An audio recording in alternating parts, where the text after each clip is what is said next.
Hello, this is Tony Heller from RealClimateScience.com, comparing the symptoms of global cooling to those of global warming. In January of 1974, the always reliable Guardian reported space satellites show new ice age coming fast. They said that Earth's temperatures were falling and that the snow and ice cover on Earth had greatly increased from 1967 to 1972. The 1990 Intergovernmental Panel on Climate Change report showed that there was a large increase in Arctic sea ice from 1974 up to the peak in 1979.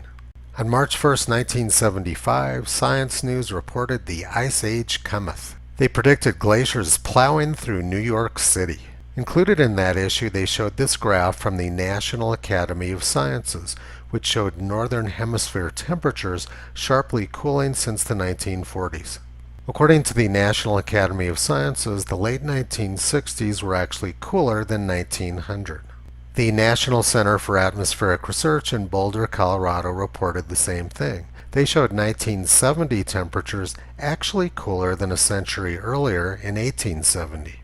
Earth warmed a lot from 1880 up to 1940, and then there was a very sharp cooling trend after that, and all of the prior warming was lost. The director of the National Center for Atmospheric Research, Dr. Walter Orr Roberts, and the most famous scientist there, Dr. Stephen Schneider, warned of the dangers of global cooling. They said that the cooling was going to cause an unstable climate, crop losses, food shortages, and death by starvation for millions.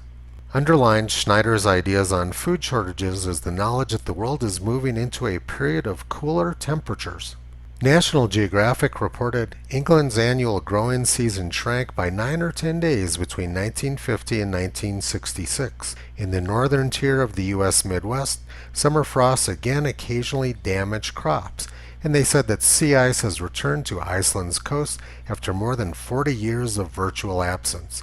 The U.S. National Science Board reported in 1974, during the last 20 to 30 years, world temperature has fallen, irregularly at first but more sharply over the last decade. Glaciers in Switzerland have begun advancing again. The National Oceanic and Atmospheric Administration reported, since about 1940 there's been a distinct drop in average global temperature. By 1961, the New York Times had reported that there was a unanimous consensus among scientists that Earth was getting colder. In 1970, the New York Times reported, U.S. and Soviet press studies of a colder Arctic. The United States and the Soviet Union are mounting large-scale investigations to determine why the Arctic climate is becoming more frigid, why parts of Arctic sea ice have recently become ominously thicker, and whether the extent of that ice cover contributes to the onset of ice ages. The New York Times reported that scientists wanted to melt the Arctic ice cap by sprinkling coal dust on it, thus making it melt. They thought that would save the world from global cooling. And Time magazine predicted another ice age. They said, telltale signs are everywhere, from the unexpected persistence and thickness of pack ice in the waters around Iceland to the southward migration of a warmth-loving creature like the armadillo. They reported that since the 1940s, the mean global temperature had dropped about 2.7 degrees Fahrenheit.